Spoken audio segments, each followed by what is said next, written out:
This is Chris Kell with your Peak Fitness upper extremity plank progression. All right, the reason we put our upper extremity plank progression after our lower extremity plank progression is that we go from stable to unstable.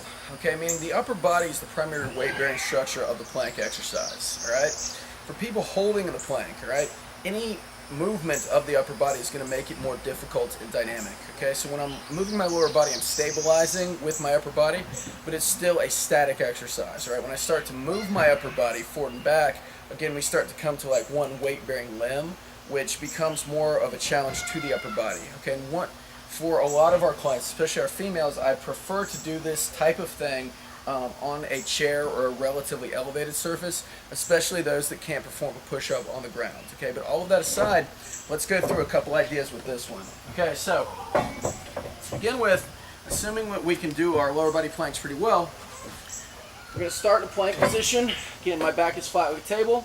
I set up, just a couple examples. I take a deep breath in, reach forward with one hand, press into the ground, blow, come back, take a deep breath in, reach forward, blow out, blowing out a balloon. And again, so each reach is going to be coordinated with a deep breath in, and then I blow out as I reach forward. This can be made a rotational exercise by simply reaching to the side, or we can certainly incorporate level changes by coming up to push-up.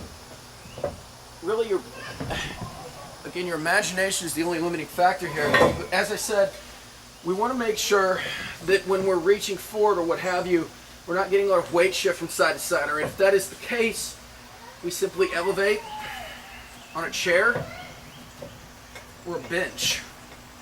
Okay, and again, we can get side reaches, a little more difficult in this particular chair. But really, any arm movement will work. Just make sure, the form cues are right, and ask the client, where are you feeling this? If the primary emphasis remains on the core, then we're good. But if they're like, it's all upper body, then that's something that we need to look at and possibly elevate.